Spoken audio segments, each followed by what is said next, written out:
आज की इस गहरी चर्चा में हम इतिहास के एक ऐसे शानदार पन्ने को पलटने जा रहे हैं जो अक्सर मुख्य धारा की ऐतिहासिक बहसों से अछूता ही रह जाता है।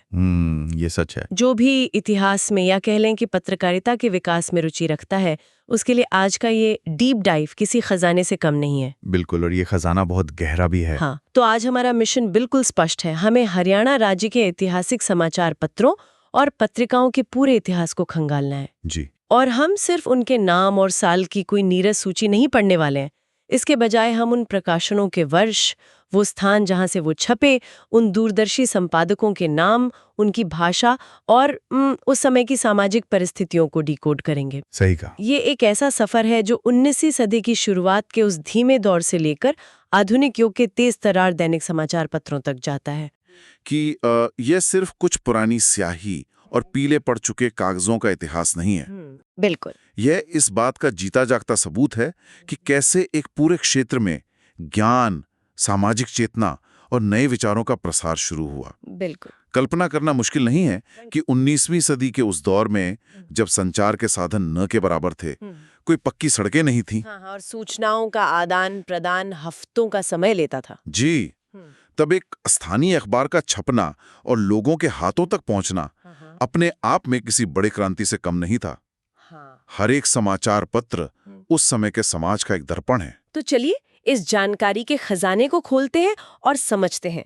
हमारी ये ऐतिहासिक यात्रा सबसे पहले 19वीं सदी की गहराइयों में जाती है। अगर हम बिल्कुल शुरुआती बिंदु की बात करें तो सबसे पहला नाम जो उभर कर आता है वो है हरियाणा समाचार पत्र। हाँ, हरियाणा पत्र। झज्जर की धरती से निकलने वाला ये अखबार 19वीं सदी में सामने आया और इसके संपादक थे पंडित दीनदयाल शर्मा। इसे हरियाणा का पहला समाचार पत्र होने का गौरव प्राप्त है। जी। झज्जर जैसी जगह से जो ऐतिहासिक रूप से एक महत्वपूर्ण रियासत रही है, वहां से एक ऐसी शुरुआत होना ये दर्शाता है कि स्थानीय स्तर पर बौद्धिक हलचल किस कदर आकार ले रही थी। झज्जर का वो भौगोलिक और सांस्कृतिक महत्व ही पंडित दीनदयाल शर्मा के इस प्रयास को इतनी अहमियत देता है। उनका ये कदम केवल सूचना देने का एक सीधा माध्यम नहीं था, तो और क्या था? बल्कि ये उस जमीन को तैयार करने का प्रयास था जिस पर आने वाली पीढ़ियों की पत्रकारिता खड़ी होने वाली थी।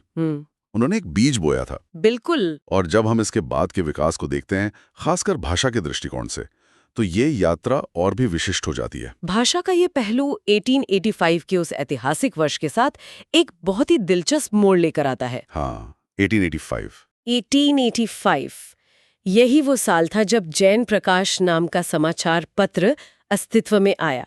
इतिहास को करीब से जानने वालों के लिए ये एक बहुत बड़ा मील का पत्थर है, क्योंकि जैन प्रकाश को हरियाणा का पहला हिंदी समाचार पत्र माना जाता है। सही बात है। ये एक मासिक पत्रिका थी। अब उस समय के तकनीकी ढांचे को देखते हुए पूरे महीने की स्थानीय या राष्ट्रीय खबरों को इकट्ठा करना, उन्हें सहेजना और फिर एक साथ महीने के अंत में प्रकाशित करना एक बेहद श्रम साध्य काम रहा होगा। बहुत ज्यादा मेहनत का काम था। और यहाँ सबसे दिलचस्प बात यह है कि इसके पीछे जो व्यक्ति थे, उनका नाम जियालाल जैन था। जियालाल जैन। इतिहास में जियालाल जैन का नाम बहुत आदर के साथ दर्ज है, क्योंकि उन्हें हरियाणा का पहला पत्रकार माना जाता है। उन्होंने हिंदी पत्रकारिता की जो नींव रखी, वो वाकई असाधारण थी। बिल्कुल थी। लेकिन इतिहास अक्सर अपने साथ कुछ रहस्य भी लेके चलता है। हाँ, रहस्य तो होते ही हैं। हमारे पास जो स्रोत हैं, उनमें जैन प्रकाश के प्रकाशन स्थान को लेकर एक बहुत ही अजीब सी अस्पष्टता या कह लें कि दुविधा देखने को मिलती है। ऐतिहासिक दस्तावेजों में इसका प्रकाशन स्थान स्पष्ट रूप से कोई एक जगह नहीं, बल्कि फर्रुखानगर, गुरुग्राम या रेवाड़ी बताया गया है। अरे वाह, ये अस्पष्टता तो इतिहास को और भी रोमांचक बना देती है। ऐसा लगता है जैसे इन तीन शहरों के बीच एक त्रिकोण बन रहा हो। बिल्कुल, एक त्रिकोण। मैं सोच रही थी कि ये शायद इस बात की ओर भी इशारा करता है कि उस दौर में दस्तावेजीकरण का तरीका आज जैसा सटीक नहीं था, या फिर उस अखबार का वितरण और प्रभाव किसी एक शहर की सीमाओं तक सीमित न रहकर पूरे इलाके में फैल चुका था। ये एक बहुत ही सटीक विश्लेषण है। उस दौर में ऐसा होना बहुत आम बात थी कि कोई अखबार छपता कहीं और था, उसका संपादकीय काम किसी दूसरे कस्बे से होता था और पाठक कहीं और होते थे। जी, उसका मुख्य पाठक वर्ग किसी तीसरी जगह पर मौजूद होता था। इसलिए फर्रुखनगर, गुरुग्राम और रेवाड़ी के इस पूरे क्षेत्र को ही जैन प्रकाश की जन्मभूमि मान लिया गया। ये दर्शाता है कि सूचनाओं की ये लहर किसी एक भौगोलिक सीमा में बंधने को तैयार नहीं थी। इसी लहर के विस्तार को अगर हम आगे देखें तो 1889 का साल पत्रकारिता के लिहाज से एक बहुत ही अहम पड़ाव साबित होता है। हाँ, 1889। 1889 में एक साथ दो बड़े और महत्वपूर्ण समाचार पत्र सामने आए, और वो भी दो अलग-अलग दिशाओं से। पहला था गुरुग्राम से प्रकाशित होने वाला जाट समाचार पत्र, जिसकी कमान बाबू कन्हैया लाल के हाथों में थी। जी, बाबू कन्हैया लाल। और उसी साल दूसरी तरफ उत्तर की ओर अंबाला से खैर संदेश नाम का अखबार शुरू हुआ, जिसके संपादक लाला मुरलीधर थे। एक ही साल में अंबाला से लेकर गुरुग्राम तक पत्रकारिता की जड़ों का इस तरह से फैलना साफ बताता है कि समाज में सूचनाओं की भूख अब तेजी से बढ़ रही थी। ये भौगोलिक विस्तार वाकई ध्यान खींचने वाला है। 19वीं सदी के अंत तक आते आते पत्रकारिता सिर्फ कुछ गिने चुने बुद्धिजीवियों का शौक नहीं रह गई थी। ये एक सामाजिक आवश्यकता का रूप ले रही थी। अंबाला और गुरुग्राम जैसे शहर, जो एक दूसरे से काफी दूरी पर हैं, वहां एक साथ इस तरह के पत्रों का उदय होना ये साबित करता है कि पूरे क्षेत्र में एक नई तरह की जागृति आ रही थी। बिल्कुल। बाबू कन्हैया लाल और लाला मुरलीधर अपने अपने इलाकों में लोगों को जागरूक करने और समाज को एक नई दिशा देने का बीड़ा उठा चुके थे। यहाँ बात सच में बहुत रोचक हो जाती है, क्योंकि जैसे ही हम 19वीं सदी को पीछे छोड़कर 20वीं सदी के शुरुआती दशकों में, खासकर 1910 से 1930 के दौर में कदम रखते हैं, तो पूरा परिदृश्य एक नाटकीय रूप से बदलने लगता है। बहुत बड़ा बदलाव आता है इस दौर में। जी, इस दौर में रोहतक एक बहुत बड़े, शक्तिशाली और मुखर वैचारिक केंद्र के रूप में उभरता है, और इस समय की पत्रकारिता पर जिस भाषा का सबसे गहरा और स्पष्ट प्रभाव दिखता है वो है उर्दू। 20वीं सदी की शुरुआत में रोहतक का ये उदय और उर्दू भाषा का ये जबरदस्त दबदबा, ये दोनों ही ऐतिहासिक पहलू बहुत गहराई से आपस में जुड़े हुए हैं। वो कैसे? अगर हम उस समय के सामाजिक राजनीतिक ढांचे को देखें तो उर्दू जनसंचार, अदालतों, राजस्व रिकॉर्ड और पूरे प्रशासन की एक प्रमुख भाषा हुआ करती थी। हाँ, आधिकारिक भाषा थी। जी, ये वो भाषा थी जिसे पढ़ा लिखा वर्ग और आम जनता दोनों ही अच्छी तरह समझते थे। इसलिए जब बड़े सामाजिक नेताओं और संपादकों को अपनी बात, अपने अधिकार और अपनी राजनीतिक चेतना ज्यादा से ज्यादा लोगों तक पहुंचानी थी, तो उर्दू से बेहतर कोई माध्यम नहीं हो सकता था। और इसके हमारे पास दो बहुत ही शक्तिशाली ऐतिहासिक उदाहरण मौजूद हैं। बिल्कुल हैं। सबसे पहले 1916 में रोहतक से ही एक बेहद प्रभावशाली समाचार पत्र का प्रकाशन शुरू हुआ, जिसका नाम था जाट गज़ट। जाट गज़ट बहुत मशहूर नाम है। हाँ, ये एक साप्ताहिक अखबार था और पूरी तरह से उर्दू भाषा में निकलता था। इसके संपादक महान समाज सुधारक, राजनेता और किसानों की आवाज माने जाने वाले छोटू राम थे। जी। इसके कुछ ही साल बाद 1923 में रोहतक से ही एक और बड़ा साप्ताहिक समाचार पत्र सामने आया, हरियाणा तिलक। ये भी उर्दू भाषा में था। जी। और इसके संपादक थे श्री राम शर्मा।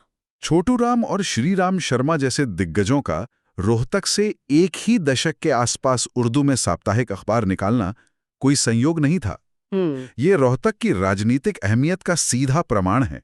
रोहतक उस समय विचारों, बहसों और सामाजिक आंदोलनों की एक प्रयोगशाला बन चुका था। सही बात है। जाट गज़ट और हरियाणा तिलक केवल सामान्य खबरें छापने वाले पत्र नहीं थे। ये ब्रिटिश शासन के दौरान किसानों के अधिकारों, स्वतंत्रता संग्राम और सामाजिक सुधारों के मुख्य पत्र थे।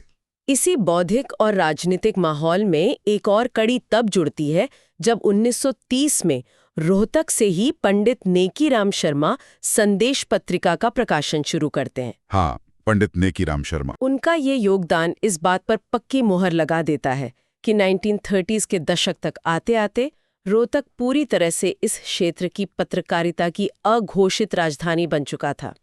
झज्जर से शुरू हुई वो हल्की सी लौ अब रोहतक में एक बड़ी मशाल का रूप ले चुकी थी। ये राजनीतिक और सामाजिक जन जागरण का एक बहुत ही शानदार दौर था। लेकिन इतिहास की इस यात्रा में अक्सर हमें कुछ ऐसे पहलू देखने को मिलते हैं जो मुख्य धारा की कहानी से बिल्कुल अलग होते हैं। बिल्कुल। हमारे स्रोत एक ऐसे ही अनूठे और कुछ हद तक हैरान करने वाले पहलू की ओर इशारा करते हैं। जब हम 1920s के दशक की बात करते हैं तो दिमाग में तुरंत स्वतंत्रता संग्राम और गंभीर राजनीतिक मुद्दे आते हैं। लेकिन क्या ये कल्पना करना दिलचस्प नहीं है कि उसी तनावपूर्ण दौर में समाज में एक ऐसा वर्ग भी था जिसकी रुचियां बिल्कुल अलग थी। हाँ, ये वाकई सोचने वाली बात है। हम बात कर रहे हैं ज्योतिष जैसी विशेष रुचियों के लिए समर्पित समाचार पत्रों की। 1925 में ज्योतिष मार्तंड नाम का अखबार सामने आया जो गुरुग्राम या रेवाड़ी से प्रकाशित हुआ, और उसके ठीक 3 साल बाद 1928 में रेवाड़ी से ही ज्योतिष समाचार का प्रकाशन हुआ। और इन दोनों ही ज्योतिषीय पत्रों को निकालने वाले व्यक्ति एक ही थे। इनके संपादक प्रहलाद शर्मा थे। जी, प्रहलाद शर्मा। ये अपने आप में एक बहुत ही सूक्ष्म लेकिन बेहद महत्वपूर्ण ऐतिहासिक विवरण है। ये दिखाता है कि उस समय का समाज केवल राजनीति पर ही निर्भर नहीं था। एक ऐसा पाठक वर्ग भी मौजूद था जो विशुद्ध ज्ञान, ज्योतिष विद्या, ग्रहों की चाल, मौसम के अनुमान और सांस्कृतिक विधाओं को पढ़ना चाहता था। प्रहलाद शर्मा ने उस विशिष्ट मांग को बहुत सटीकता से पहचाना। बिल्कुल सही कहा। केवल 3 साल के भीतर लगातार 2 अलग-अलग ज्योतिषीय प्रकाशनों का आना ये साबित करता है कि उस समय की पत्रकारिता कितनी विविधतापूर्ण हो रही थी। विविधता और विकास के इस सिलसिले को अगर हम और आगे बढ़ाएं तो 1930 से लेकर 1950 तक का जो कालखंड है वो भारत के इतिहास में उथल-पुथल और भारी बदलाव का दौर है। बहुत बड़ा बदलाव। यह वो समय था जब भारत अपनी आज़ादी के लिए एक निर्णायक संघर्ष कर रहा था और अंततः स्वतंत्र हो रहा था। इस दौर की तपिश समाचार पत्रों के स्वरूप में भी साफ महसूस की जा सकती है। जी। इसी बदलाव का एक बहुत ही दिलचस्प उदाहरण एक अखबार के नाम के विकास में देखने को मिलता है। हिसार से 1936 में लाला हरदेव सहाय ने एक अखबार शुरू किया जिसका नाम था ग्राम सेवक। ग्राम सेवक। हाँ, लेकिन कुछ सालों बाद 1943 में इस अखबार ने अपना नाम बदलकर सिर्फ सेवक कर लिया। एक ही पत्र का समय और बदलती परिस्थितियों के साथ इस तरह से अपना नाम बदलना केवल एक शाब्दिक हेरफेर नहीं होता। इसके पीछे कोई बड़ी सोच रही होगी। बिल्कुल। अक्सर ऐसे बदलावों के पीछे संपादकीय नीतियों में एक बड़ा परिवर्तन या फिर अखबार का लक्ष्य समूह यानी जो उनकी टारगेट ऑडियंस थी उसका विस्तार छिपा होता है। सही कहा। ग्राम शब्द हटने का स्पष्ट अर्थ शायद ये था कि लाला हरदेव सहाय अब अपनी आवाज को केवल ग्रामीण मुद्दों या कृषि तक सीमित नहीं रखना चाहते थे। स्वतंत्रता आंदोलन के उस चरम दौर में उनकी दृष्टि अधिक व्यापक हो गई थी, जो पूरे समाज की सेवा के विचार को समाहित करती थी। उसी 1943 के वर्ष में हमें एक और अनूठा और प्रतीकात्मक प्रकाशन देखने को मिलता है। जींद के सफेदो क्षेत्र से कायाकल्प समाचार पत्र का आना। कायाकल्प नाम ही बहुत प्रभावशाली है। हाँ, कायाकल्प ये नाम ही अपने आप में एक संपूर्ण बदलाव, एक नई शुरुआत और क्रांति का प्रतीक है। 1940 के दशक के उस उबलते हुए राजनीतिक माहौल में ऐसा नाम रखना समाज की मानसिकता को दर्शाता है। जी बिल्कुल। और फिर जैसे ही हम आज़ादी की दहलीज पार करते हैं तो एक स्वतंत्र हवा में ठीक 1948 में हिसार से ही ब्रह्मानंद द्वारा एक नई साप्ताहिक पत्रिका का प्रकाशन शुरू होता है, ज्ञानोदय पत्रिका।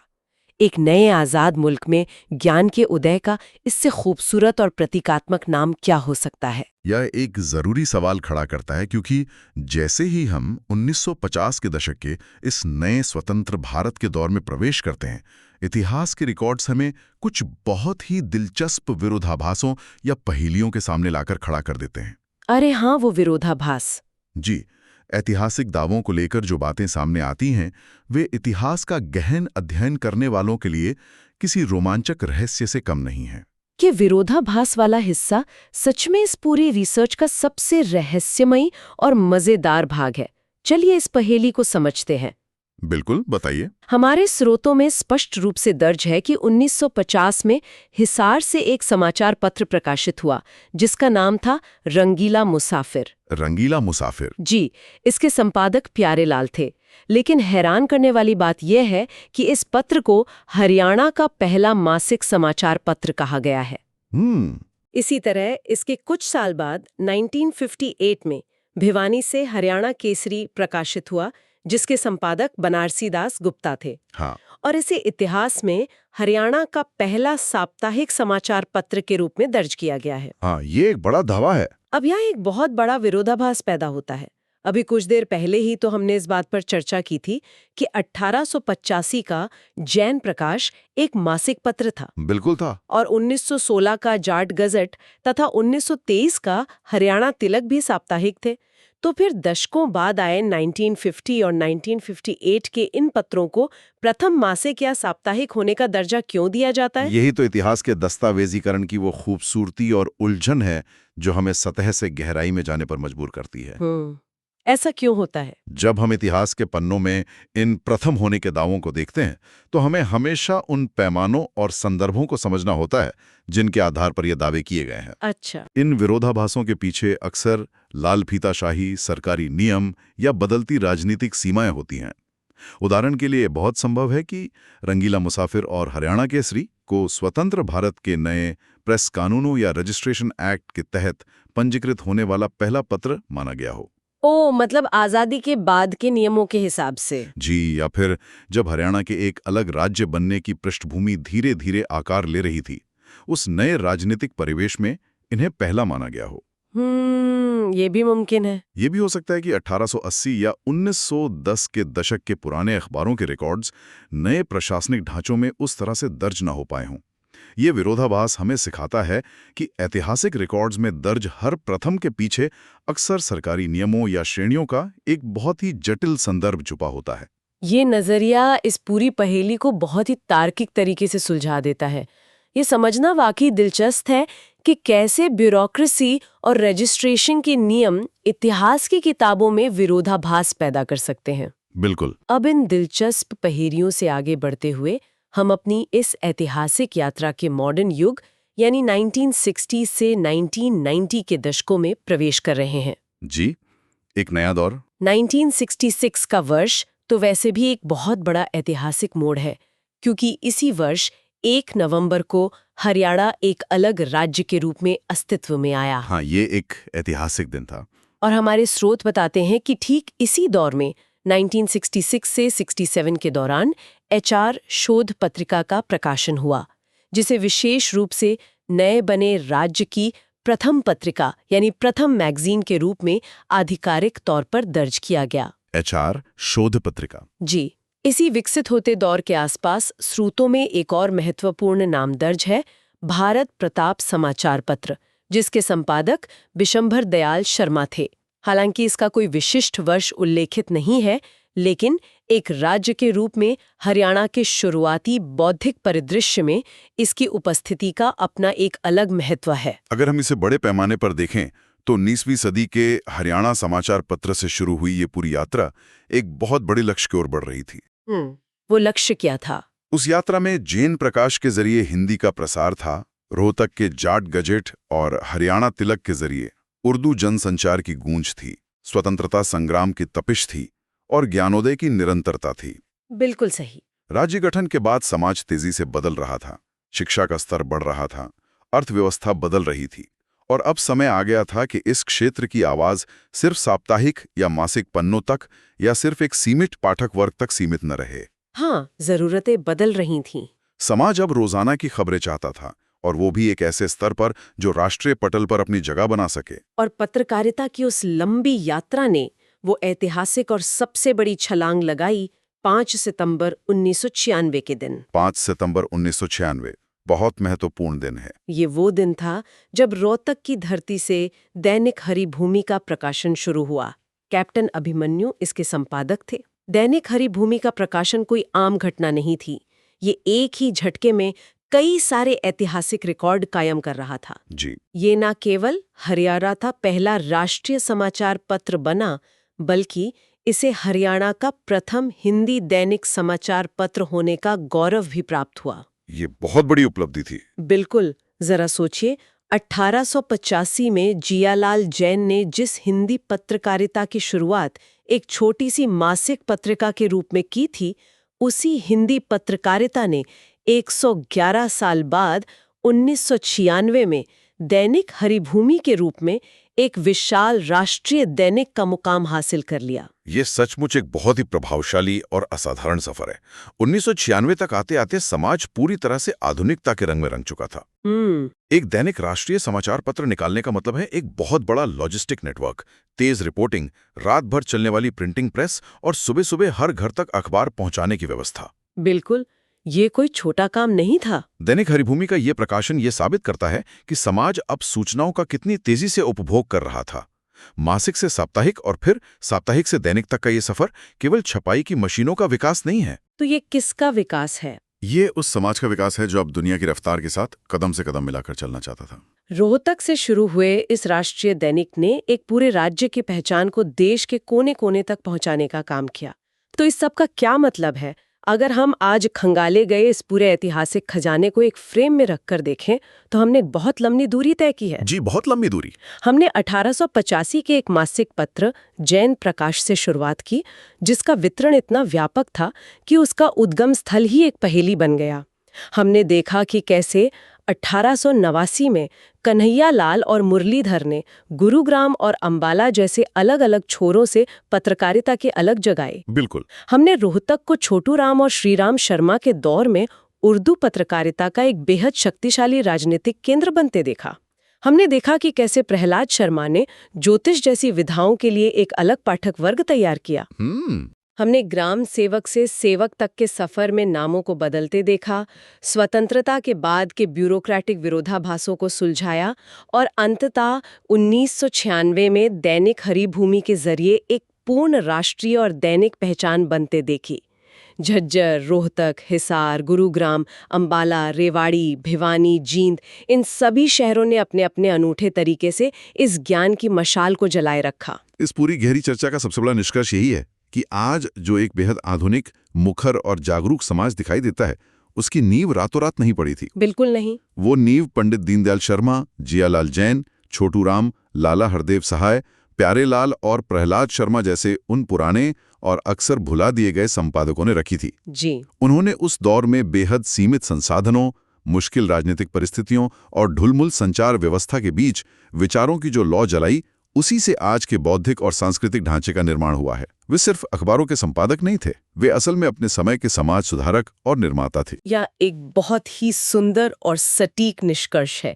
इस डीप डाइव ने सच में इतिहास के उन धूल भरे पन्नों में एक नई जान फूंक दी है। जी। और अब आज की इस गहन चर्चा को समाप्त करने से पहले एक ऐसा विचार जो इस पूरी बातचीत को एक अलग ही धरातल पर ले जाता है। बताइए। जरा सोचिए, 19वीं सदी के अंत में जब सूचनाओं के आदान प्रदान के लिए ना तो टेलीफोन आम थे, ना इंटरनेट की कोई कल्पना थी और ना ही मीलों लंबी पक्की सड़कें थीं, तब जैन प्रकाश या खैर संदेश जैसे अखबारों के उन दूरदर्शी संपादकों ने एक पूरे महीने या हफ्ते की खबरें कैसे जुटाई होंगी? ये सोचना ही रोमांचक है ना? ये कल्पना करना दिलचस्प है कि किसी दूर दराज के गांवों की कोई महत्वपूर्ण खबर पैदल या घोड़ों के जरिए संपादक के डेस्क तक पहुंचने में कितने दिन लेती होगी, और फिर लेटर प्रेस की उस पुरानी तकनीक में एक एक अक्षर को हाथ से जोड़कर पूरा पन्ना कंपोज करने और उसे छापने में कितना पसीना बहाया जाता होगा। आज के इस तेज रफ्तार डिजिटल युग में जहां एक उंगली के इशारे पर दुनिया भर की ब्रेकिंग न्यूज हमारी स्क्रीन पर फ्लैश हो जाती है, 1880 के दशक के उस धीमे, श्रम साध्य लेकिन बेहद गहरे सूचना तंत्र के बारे में सोचना एक अलग ही रोमांच पैदा करता है। बिल्कुल। ये हमें एहसास दिलाता है कि उस दौर में छपी हुई एक एक खबर, एक एक विचार कितना कीमती रहा होगा। जब किसी अखबार को छापने में इतनी मेहनत लगती थी, तो निश्चित रूप से छपने वाले हर एक शब्द को 100 बार तौला जाता होगा। सही कहा। और ये विचार एक और बड़ा सवाल खड़ा करता है। आज जब भी हम किसी पुरानी ऐतिहासिक लाइब्रेरी या आर्काइव के पास से गुजरते हैं, तो उन पुराने पीले और दरकते हुए पन्नों में आज भी कितनी अनकही कहानियां दबी होंगी। कितनी ऐसी कहानियां जो सिर्फ इसलिए आज तक नहीं सुनी जा सकी क्योंकि उन्हें कभी डिजिटल रूप नहीं मिल पाया। कितनी ऐसी स्थानीय क्रांतियां होंगी, कितने ऐसे गुमनाम नायक होंगे, या समाज के कितने ऐसे अनछुए पहलू होंगे जिनका जिक्र ग्राम सेवक या कायाकल्प के किसी कोने में आज भी छुपा होगा और जो किसी जिज्ञासु पाठक द्वारा पढ़े जाने का इंतजार कर रहे हैं। इतिहास कभी खत्म नहीं होता, वो बस खामोशी से इंतजार करता है कि कोई आए और उसके पन्नों की धूल झाड़कर उन आवाजों को फिर से जिंदा करे। जी, बहुत गहरी बात है ये। इसी विचार के साथ आज की इस गहरी चर्चा को यहीं विराम देते हैं। इतिहास के पन्नों में ऐसे कई सवालों के जवाब हमेशा मौजूद रहते हैं, जो बस खोजे जाने की प्रतीक्षा में है। ज्ञान के इस अथाह सागर में फिर किसी नए और रोमांचक विषय के साथ उतरेंगे।